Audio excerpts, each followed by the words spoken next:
One of the first things they taught me when I was first diagnosed was to try to maintain as much control as possible and not to recede into those safe places in my mind. So today I want to talk about how DID can be misdiagnosed due to factors like toxic metals, epilepsy, brain injuries that happen after the ages of 8 to 10 years old, viruses, tumors, and cysts. All these are factors in getting a misrepresentation of DID. And also, I want to touch a little basis on how drugs and alcohol or medications can even cause a misdiagnosis. So first, we're going to touch the issue with brain injury. And my research here is through the British Journal of Psychiatry and Cambridge.org. So here, the British Journal of Psychiatry talks about how they are doing brain scans to show that the difference between somebody that has dissociative identity disorder and someone that doesn't. So I'm going to read some of their research. And it says here, the findings of our present study are important because they provide the first evidence of a biological basis for distinguishing between individuals with DID and other individuals. Ultimately, the application of pattern recognition techniques could prevent unnecessary suffering through earlier and more accurate diagnoses. Facilitating faster and more targeted therapeutic interventions is a must. Researchers performed MRI, magnetic resonance imaging, brain scans of 75 female study participants, 32 with independently confirmed diagnoses of DID, and 43 who were healthy controls. The two groups were carefully matched for demographics, including age, years of education, and ancestry. Using machine learning techniques to recognize patterns in the brain scans, the researchers were able to discriminate between the two groups with overall accuracy of 73%, significantly higher than the level of accuracy you would expect by chance. This research, using the largest ever sample of individuals with DID in a brain imaging study, is the first to demonstrate that individuals with DID can be distinguished from other individuals on the basis of their brain structure. And it continues on with a background here. The diagnosis of dissociative identity disorder is controversial and prone to under- and misdiagnosis. From the moment of seeking treatment for symptoms to the time of an accurate diagnosis of DID, individuals receive an average of 4 prior other diagnoses and spend at least 7 years, with reports up to 12 years in mental health services. So now the conclusion. We propose a pattern of neuroimaging biomarkers that could be used to inform the identification of individuals with DID from other controls at the individual level. This is important and clinically relevant because the DID diagnosis is controversial and individuals with DID are often misdiagnosed. Ultimately, the application of pattern recognition methodologies could prevent unnecessary suffering of individuals with DID because of an early accurate diagnosis, which will facilitate faster and targeted interventions. So, the reason I bring up brain injuries and tumors and cysts and things like that is without a brain scan, you do not know that you have DID or not, because there could be something significantly physically wrong with you. Hence the reason I bring up again to have your mental health care professional collab with your physician or neurology or gynecology, all that. So I hope that makes sense. Also, I'm going to show you an image of what a brain scan looks like for someone with DID and someone without. So here's that image.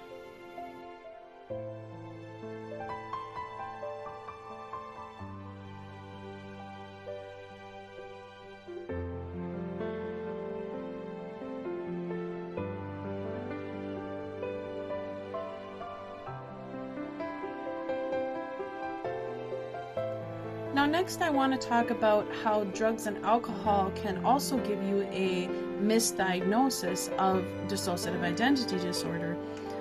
Keep in mind, if you are going through that start process of getting a diagnosis for DID, like my story, for example, I had to be off all medications prior to assessments. So once that's done, even like if you have an alcohol problem or a drug addiction problem, your therapist most likely will try to dual treat you. And a lot of times they try to treat like the drugs and alcohol issue first, because to get an accurate diagnosis of DID, they like your system to be clean from anything that can cause you dissociative symptoms to verify that you may have this disorder. So the research for drugs and alcohol is through thecoveryvillage.com and agapetc.com. So here's one of their articles, and it states many treatments for substance use disorders are considered best practice for dissociative identity disorders too. However, a clinician may not recognize dissociative identity disorder while a person is actively using drugs or alcohol. Dissociative identity disorder is a severe form of disassociation categorized by the presence of two or more distinct personality states. These different personality states arise outside of an individual's consciousness, control, and exert power over their behavior. Dissociative identity disorder, previously known as multiple personality disorder, often co-occurs with substance use disorders. Dissociative identity disorder typically results from early childhood trauma. Many people with the disorder engage in substance use to numb emotional pain or disassociate from reality, which can bring out an addiction or false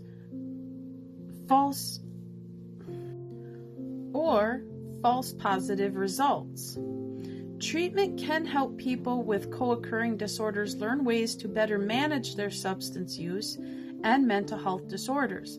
However, once a person with dissociative identity disorder begins treatment, continued substance use can greatly be hindering their process. Strange behaviors associated with dissociative identity disorder include severe lapses in memory and dramatic shifts in personality. This may be attributed to drug use. Because of this, many people with these co-occurring disorders do not receive appropriate treatment until the substance abuse use is ceased. Substance abuse use may lower or eliminate the efficacy of medications used to treat dissociative identity disorder. If medications are ineffective, the progress of the patient can be stunted or canceled. So in this other article here, it states effects of substance abuse on dissociative identity disorder symptoms. The symptoms of substance use can mimic those of dissociative identity disorder. This can lead to dissociative disorders not being treated properly. A person with co-occurring dissociative identity and substance use disorders typically exhibits greater severity of symptoms. Now it states here in this next article, dissociative identity disorder and alcohol. Gaps of time missing in memories is associated with both dissociative identity disorder and alcohol misuse. When both are present, it is difficult to determine if the cause of these memory lapses are from drinking in excessive or from switching personalities. Drinking excessively may increase the frequency of that a person switches between different personality states. Now next is an article on marijuana and stimulants with dissociative identity disorder, and it states here, marijuana can increase feelings of paranoia that may be damaging to a person with dissociative identity disorder. Evidence suggests that marijuana may increase the frequency that a person switches between personality states and may cause more severe disassociation. And then the stimulant part here, it states, stimulants include both prescription and non-prescription drugs such as Adderall, Ritalin, cocaine, methamphetamines, and ecstasy. These drugs increase the activity of the central nervous system, which may cause a person with dissociative identity disorder to switch between personalities more quickly, again, causing an issue with assessments. Now, last here in this article, it states, can drug use cause dissociative disorders? There is some evidence that long-term alcoholism or cocaine addiction may cause chronic dissociative symptoms that are not severe enough to be classified as a dissociative disorder. As well, recreational drug use with hallucinogens can cause anyone to have brief and temporary dissociative symptoms. These symptoms go away after the drug has completely washed out of a person's system. This isn't considered a disorder because the impairment resolves itself rapidly once the chemicals cause it to leave a person's body. For most people, even serious drug abuse or drug addiction will not cause a dissociative disorder. Dissociative disorders are caused when a person experiences extremely traumatic psychological conditions. This may include chronic child abuse, torture, or types of violent trauma suffered in combat. So the overall result with this article is that basically, from my own experience, going through different assessments and drug use has actually altered my ability to get an accurate assessment. So when I finally was able to clear my body of alcohol, drugs, all that, and then to get that a 6-hour assessment, and then to go and have more assessments, and the thing is, once you do that, it gives you a more accurate assessment to rule out other things. And those other things I want to talk about as well. Those other things like getting a diagnosis with CPTSD based on your past history will help get a better assessment.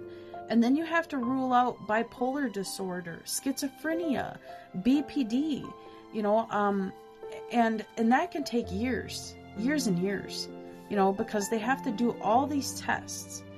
And then you add in the somatic symptoms with that, physical ailments that your memory can actually make your body feel, putting you again in that hypertensive drive and that fight, flight, and freeze response. So those are things that all have to be put into this.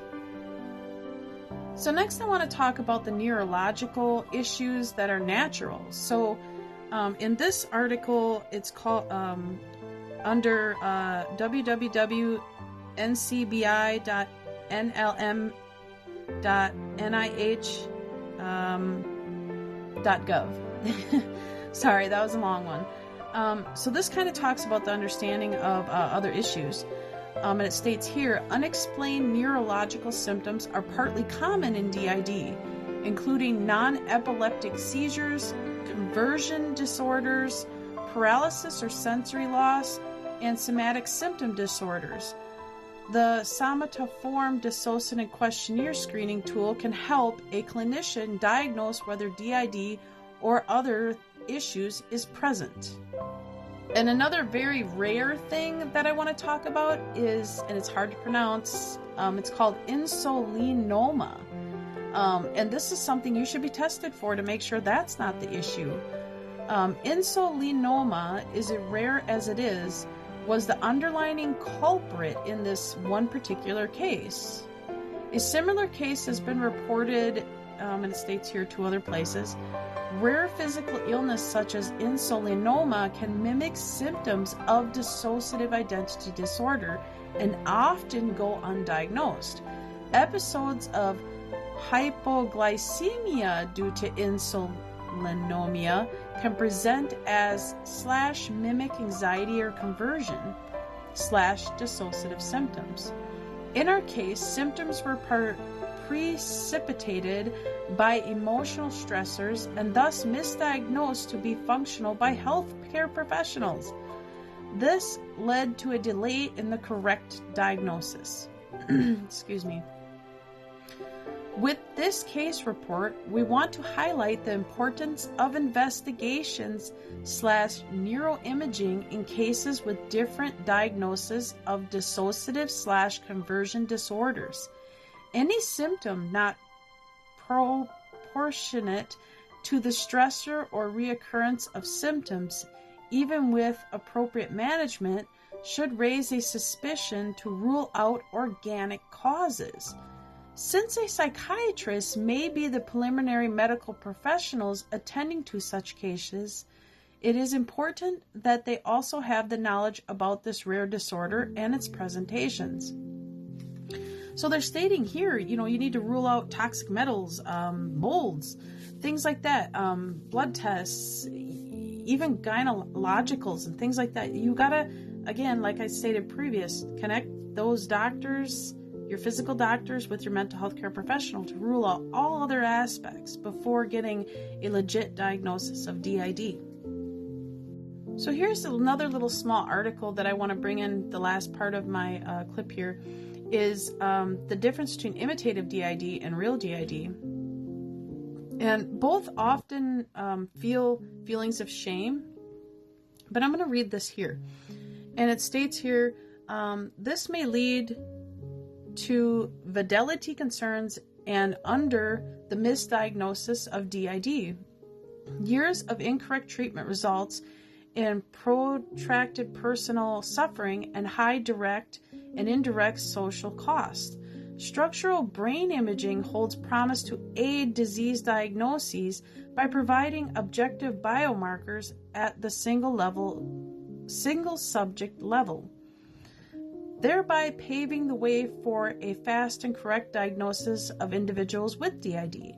The current study presents a first step towards an automated classification of individuals with DID by investigating whether individuals with DID can be separated from other individuals on the basis of neuroimaging markers, thus informing DID neuroanatomical basis in terms of gray and white matter of the brain, separating imitative DID from real DID.